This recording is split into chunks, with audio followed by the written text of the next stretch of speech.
In this video, we are going to talk about dates in JavaScript. It's a very important aspect in web development, especially when your websites or web applications have the relationship with the users.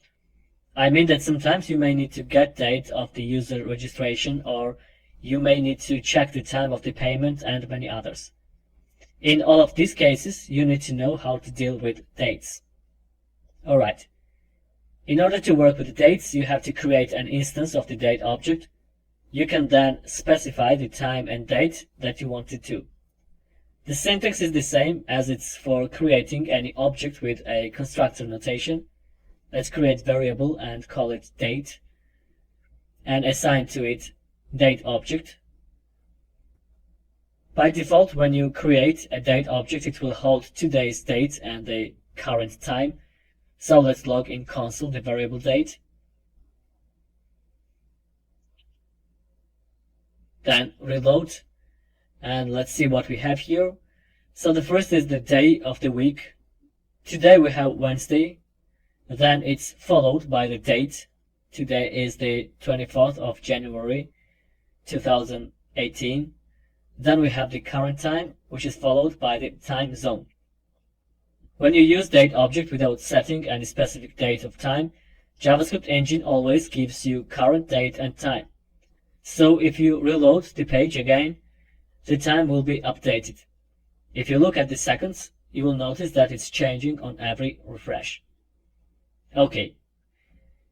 You need to note that the current date and time is determined by the computer's clock.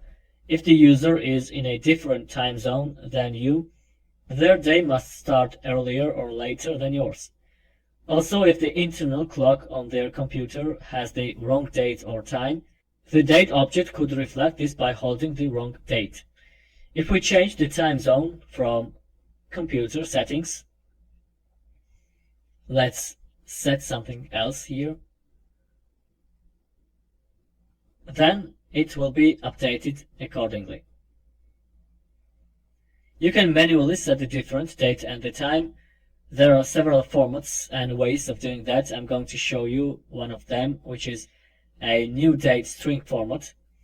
You need to write inside the parentheses, for example, January 20, then the year 2020, and then the time, for example, 10:14. Reload, and you see that current date and time is changed. It's the fixed time because if we refresh again, it won't be changed. Alright. Date object has its built-in methods in JavaScript. If you take a look on the screen, you will see commonly used date get methods, which lets you to get a part of the date separately. If you use, for example, getDate method, you will get the day of the month as a number from 1 to 31. As for the getDay method, it gives you the weekday as a number from 0 to 6. This range indicates the index numbers of the weekdays. You know that there are 7 days in a week, therefore you have index numbers from 0 to 6. You can use these index numbers to get the actual weekday names. As usually, the first day of the week has the index number 0, which is Sunday. Monday has 1, and so on. In the same way works the getMonth method, which is also based on index numbers. We have 12 months, and therefore we have index numbers from 0 to 11. You see here that there are other methods as well, like getFullYear, getHours, getMilliseconds, getMinutes, and getSeconds. Okay, there is another group of date object methods, and it's called setDate methods. Set methods are used for setting a part of date, so you can set the day of the month. You can also change current year. We can set month, hour, minutes, seconds, and milliseconds. Alright, let's see some examples regarding date methods. Get rid of this date string and use current date. Reload. So here we have current date. In order to get the part of a date, for example year, we need to use getFullYear method. So create variable year and assign to it date.getFullYear. Then log it in console.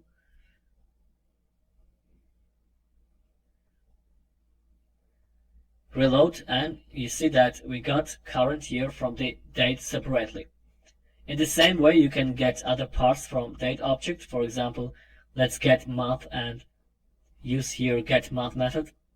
Create variable month and assign to it date.getMonth. Then log it in console as well. Reload. We have now January, which is the first month of the year.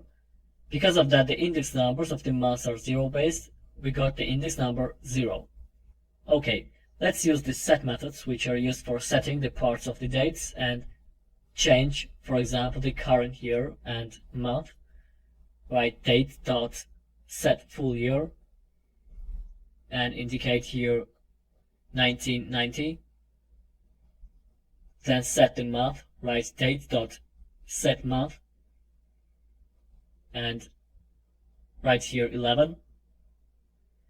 So you see that the current year is changed from 2018 into 1990, and in the same way January is changed into December. Alright, there is one thing to note. If you create a variable and assign to it set method, write for example variable x, and then log it in console, then you will get a large number. Let me explain what is that. This number specifies the number of milliseconds since January the 1st of 1970. So if you count milliseconds from January 1st, 1970, you will get approximately the same number because it's changing on every refresh. It's not a very important issue at this point, and I'm not going to waste time on that. Working with date objects is a very simple. You can test other get and set methods on your own. Alright, let's move on to the next video, in which we're going to build a little digital clock project. So let's go ahead.